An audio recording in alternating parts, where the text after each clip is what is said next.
Bismillahirrahmanirrahim. Alhamdulillahilladzi amarana bis-salah walhamdulillahilladzi ba'atha lana akmalan nas salatan lillah wa huwa sayyidina Muhammad ibn Abdullah.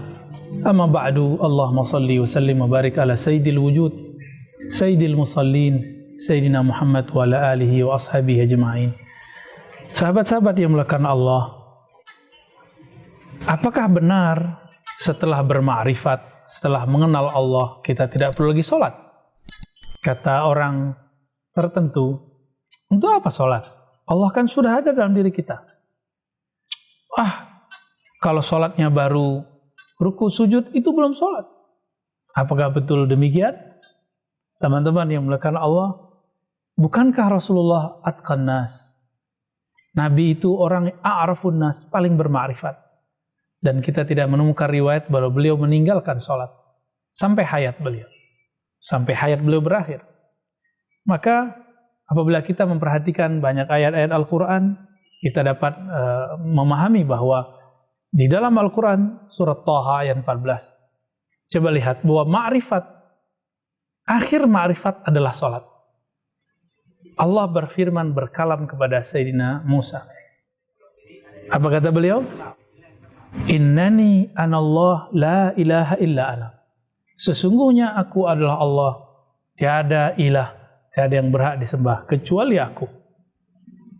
Dan di ujungnya Allah mengatakan, fa'budni, sembahlah aku, aqimis salata li dzikri, dirikanlah salat untuk mengenangku, mengingatku. Allah mengenalkan dirinya, sesungguhnya akulah Allah, sembahlah aku, lalu dirikan salat untuk mengingatku. Maka justru sebaliknya, ciri-ciri orang yang bermakrifat, dia mendirikan ubudiyah dan salat kepada Allah SWT. Berdasarkan surat Thaha ayat 14 ini, boleh kita istinbat, kita ambil satu makna. Apa maknanya? Salat adalah penghujung makrifat, sedangkan makrifat adalah awal dari salat. Maka siapa saja yang dia bermakrifat, pasti dia mendapatkan puncaknya, yaitu sholat. Tapi tunggu dulu teman-teman. Apakah sholat kita sholat orang-orang yang mengenal Allah? Sholat orang yang bermakrifat? Jangan sombong dulu. Jangan suuzon dulu dengan orang yang secara kasat mata menurut kita tidak sholat. Jangan sombong dulu dengan orang-orang yang menurut kita secara fisik tidak sholat. Barangkali hatinya selalu berkoneksi kepada Allah. Sedangkan kita sholatnya mungkin dahsyat, 5 waktu di masjid, tapi mulai dari takbir sampai assalamualaikum tidak pernah ingat Allah kecuali sesaat. Barangkali kita orangnya seperti itu.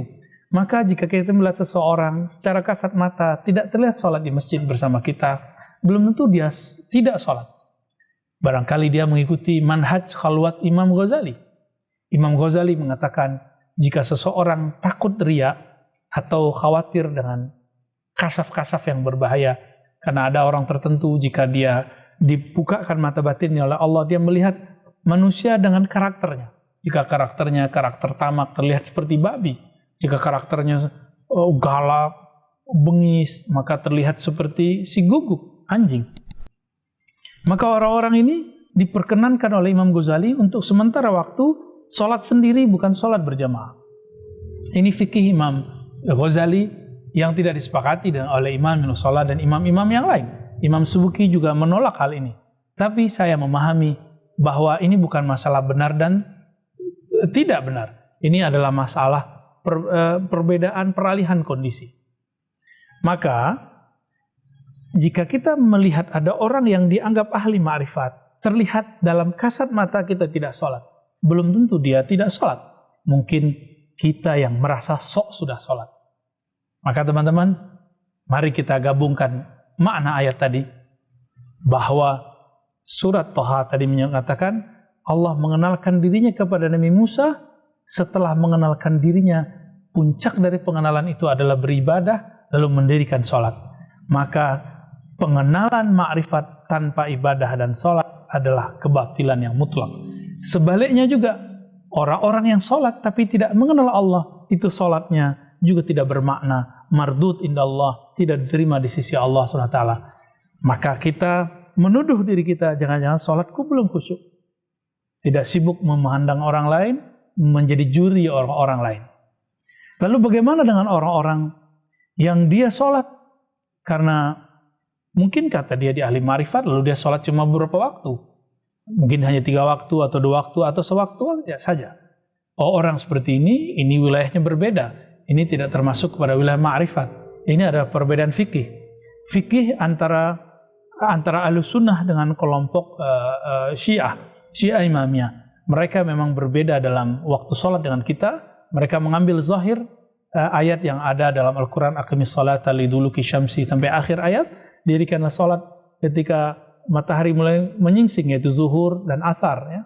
Kemudian ketika ghurub terbenam dan Quranil fajar, yaitu kemudian terbit fajar.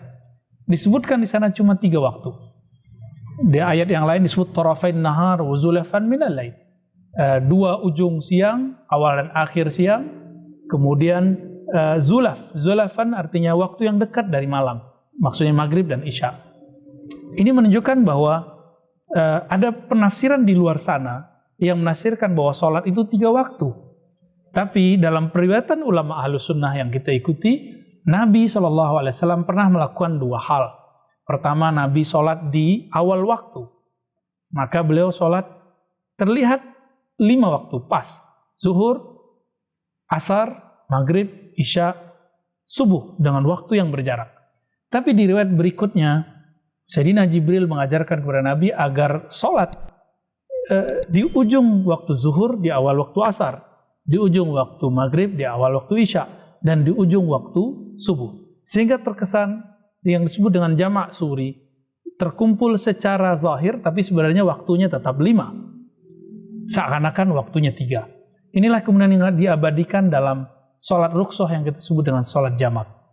Maka teman-teman yang melakukan Allah, betulkah ada sholat yang 3 waktu, 2 waktu menunjukkan orang itu berma'rifat? Tidak. Ini adalah perbedaan fikih. Kembali ke permasalahan pertama, berma'rifat adalah awal dari mendirikan sholat. Mendirikan sholat adalah puncak dari ketinggian ma'rifat. Wassalamualaikum warahmatullahi wabarakatuh.